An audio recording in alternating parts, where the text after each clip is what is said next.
If social media feels way harder than it should, this is going to be for you. Fix Your Socials Week starts the 16th of April. It's a completely free challenge for handmade business owners who are fed up overthinking content and still not seeing sales. Give me 10 minutes a day for 5 days and I'll help you get clear on what to post, what to stop doing, and how to show up online without it taking over your entire life and you spending all your time glued to your phone. We're not talking fluffy BS. We're not talking pressure. We're not talking trying to keep up with everybody else. Just practical support that actually makes sense. Sign up now. The link is below, or simply go to handmadebosses.com/fix your socials. The link, as I said, will also be in the show notes.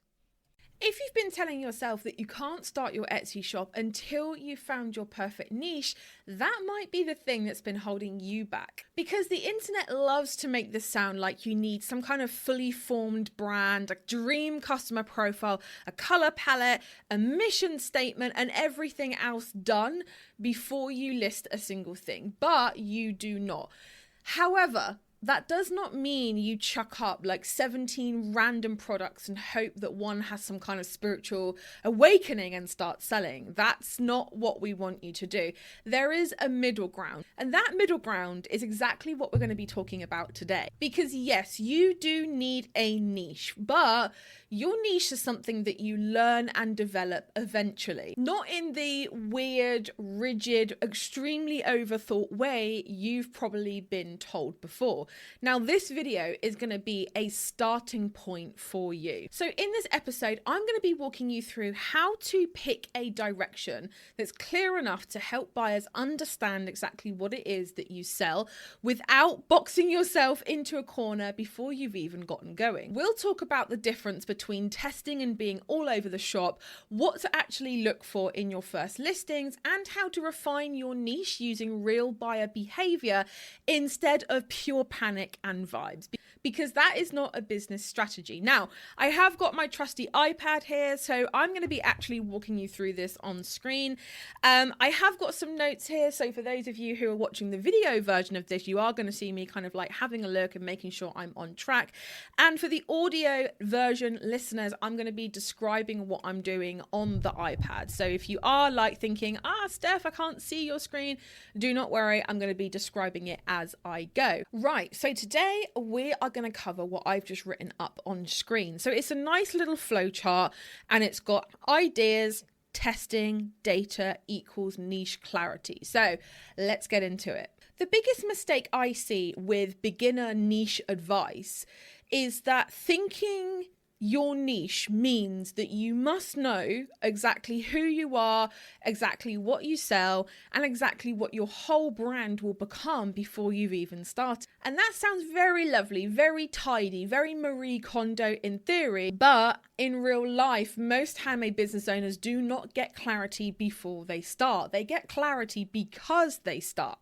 This is such an important difference because when you're brand new, you don't have enough evidence to be able to make loads of dramatic decisions. You haven't even seen what strangers click. You haven't seen what gets favorites. You haven't seen what people ignore. You haven't seen what people buy without needing a discount code or a pep talk. So trying to force yourself to choose a forever niche too early often creates this weird paralysis because you sit there overthinking, should I only sell for brides? Do I only do neutral farmhouse decor? Should I focus on people with pets? Should I make gifts specifically for teachers? Should I target mum? Should I target millennial? Should I target people who like mushrooms and beige? Now you're 6 hours deep, your tea has gone cold, and you still haven't listed anything, and that is not ideal. What you actually need at the start is not a perfect niche. You need a specific enough starting lane. So that means a direction that helps buyers quickly understand what kind of shop this is, roughly who it's for, and what kind of problem, style, or occasion you're going to be serving. So let me give you a better idea and a better way to think about it. Your first niche is basically a testable shop direction built around 3 simple things. So on screen now, I've written the simple starting direction. This is going to be like a layered technique, okay? The first layer is product type. The second layer is buyer type or use case. And the third layer is style or theme. It's just going to be those three things. So for example, instead of saying I make handmade things or I make handmade gifts, that tells nobody anything. That's not a niche. That's a hobby cupboard with a fancy name. But if you say I make personalized teacher gifts, now we're getting somewhere. Or I make cute dog bandanas for small breeds, that's even better. Or I make gothic soy candles for alternative home decor lovers. Also extremely clear. Now, do you see the difference? You're not marrying this niche. You are not carving it into stone. You are choosing a useful starter lane so that your shop doesn't feel like a car boot sale with good lighting. Now, this matters because buyers are extremely fast. They do not arrive at your shop and lovingly study all of your products and your creative journey. They scan, they glance, and they make snap judgments. They're basically trying to work out in seconds, is this for me? Do they get what I want? Does this feel relevant? And can I trust this shop? If your products feel disconnected, the buyer has to work too hard to understand what on earth they are looking at. And as we know, a confused mind always says no. Their brains are busy as well as yours is, and the internet is noisy, and there are 9,000 other tabs open, and they're probably looking at their phone whilst doing 70,000 other things at the same time. This is why I cringe a little bit when sellers say, I don't want a niche because I don't want to limit myself. Instead, what they're often creating out of that is confusion for the buyers. And confusion is not freedom. So you're going to see on screen now, if you're watching the video version, two shops side by side. You have shop A and you have shop B. Shop A does random mugs, wedding signs, baby bibs, crystal bookmarks, jewelry, anything and everything. Shop B sells personalized gifts for nursery teachers, okay?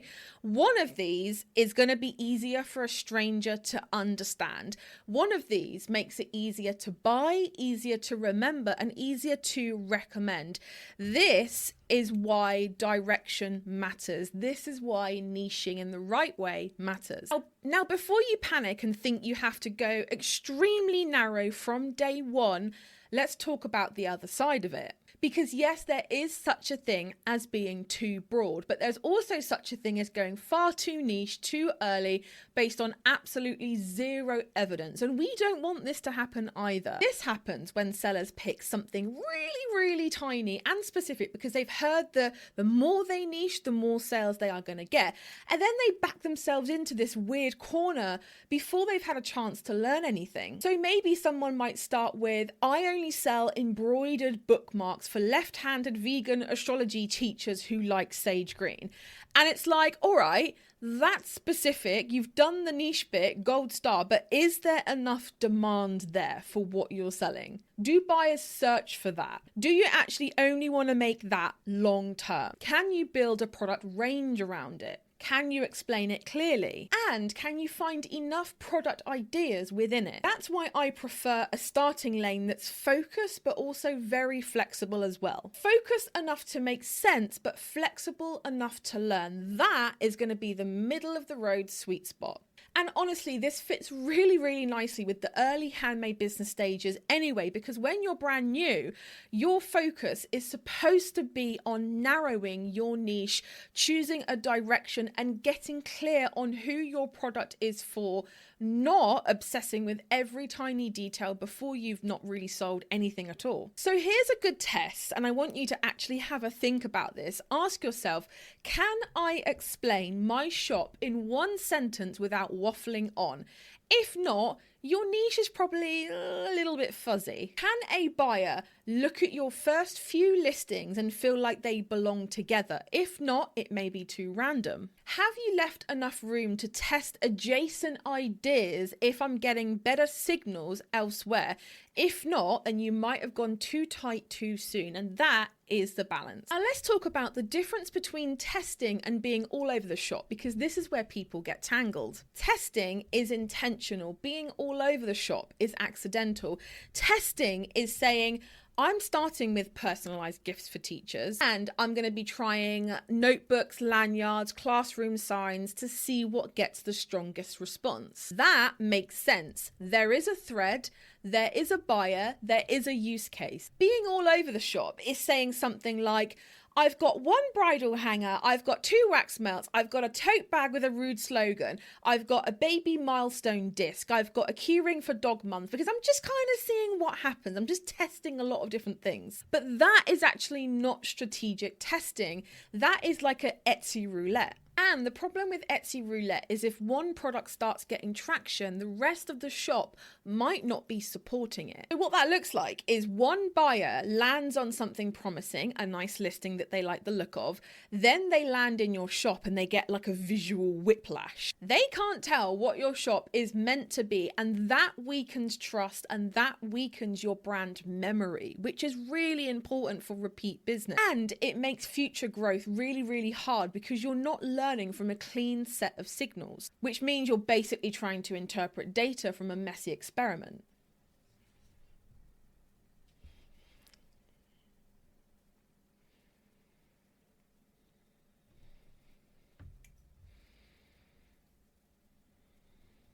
Good testing asks one clear question.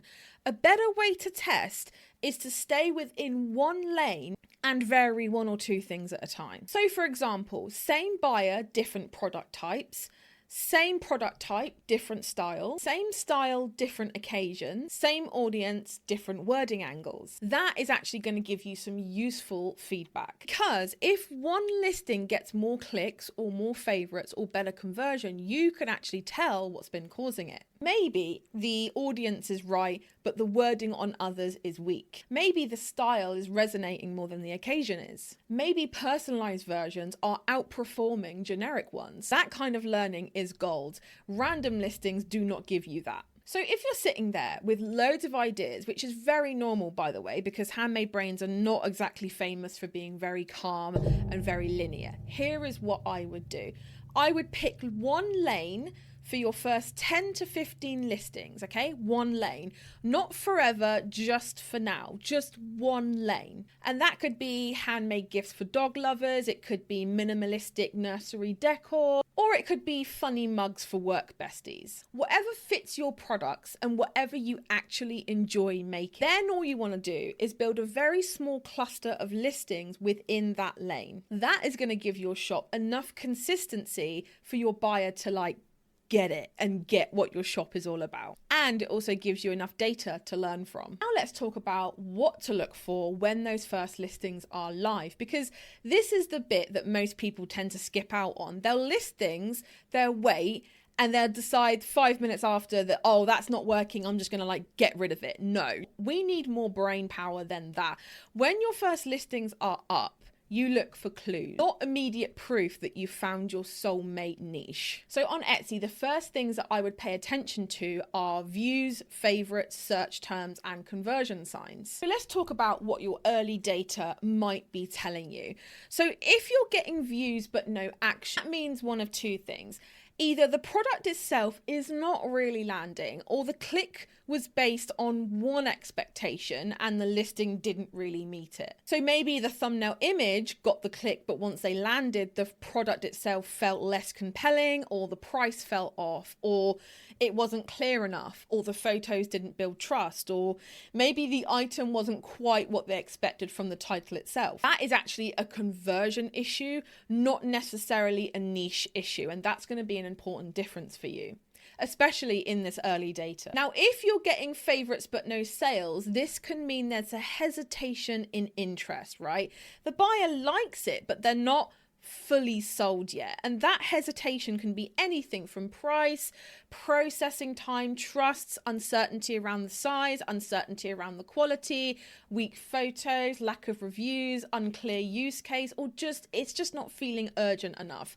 Again, not always a niche problem. If you're hardly getting views, which I do hear this one a lot, then we might just still be looking at a visibility problem. That could be SEO.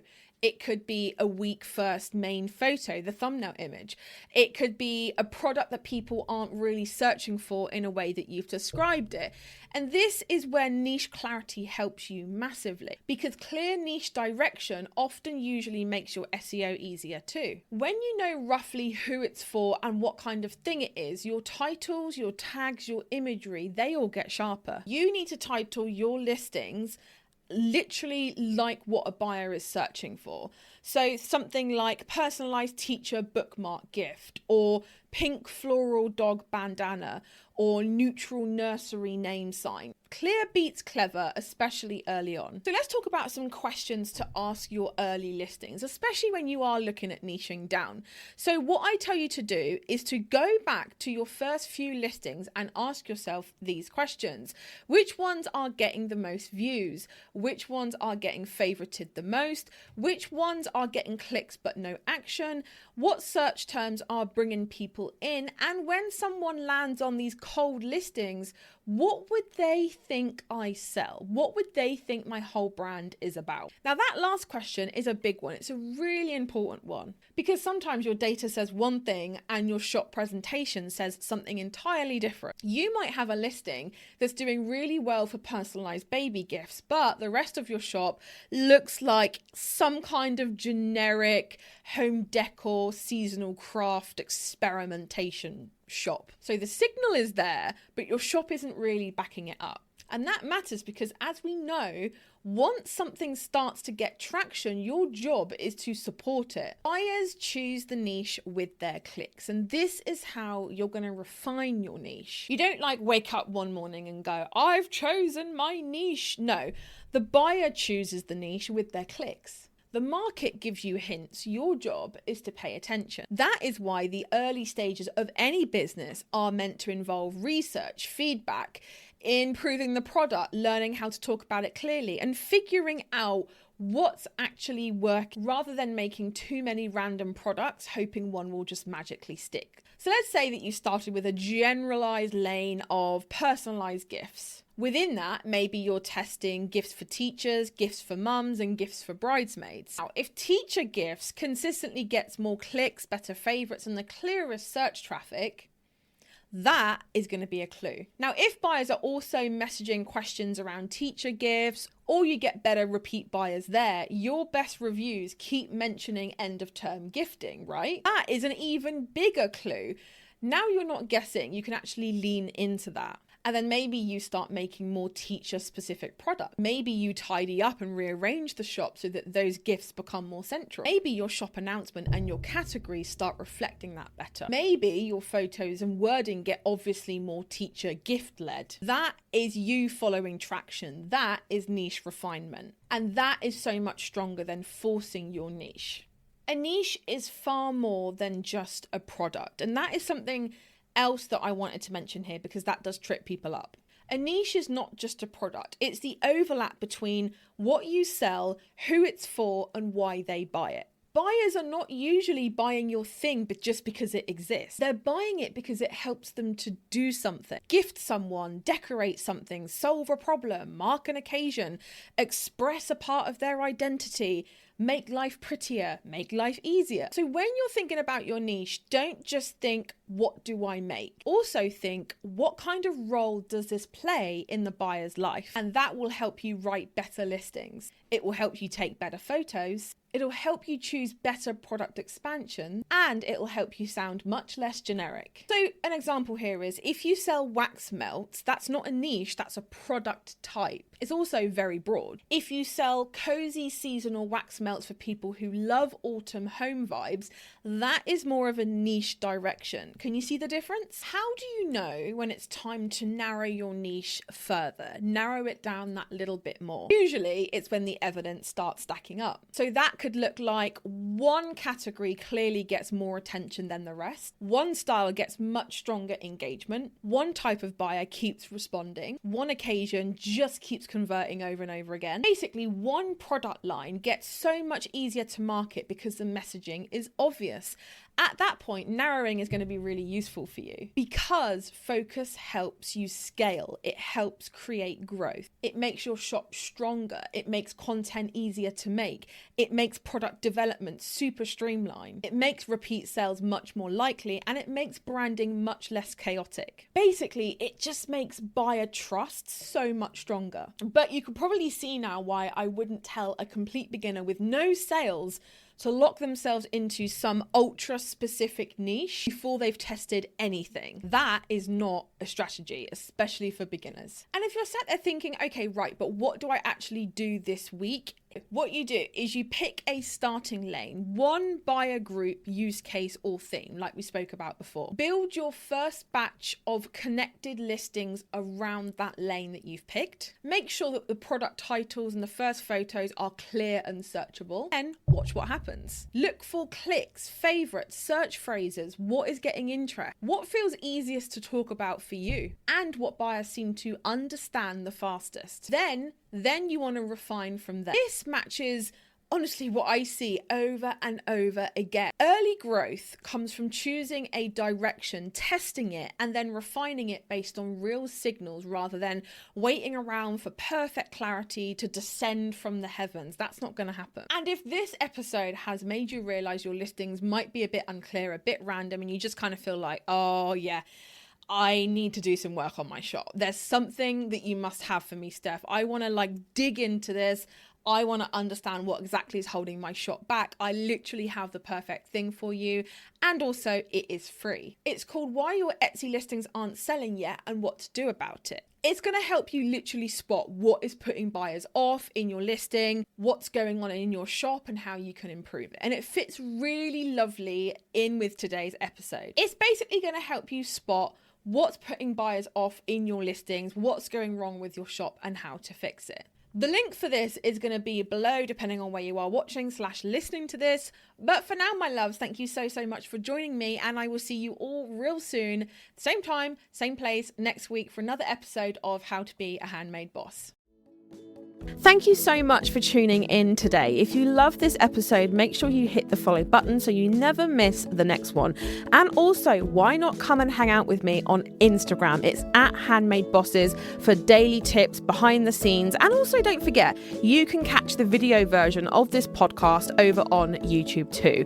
Until next time, keep going towards your handmade business goals, boss, because the world really does need those special creations that only you can make.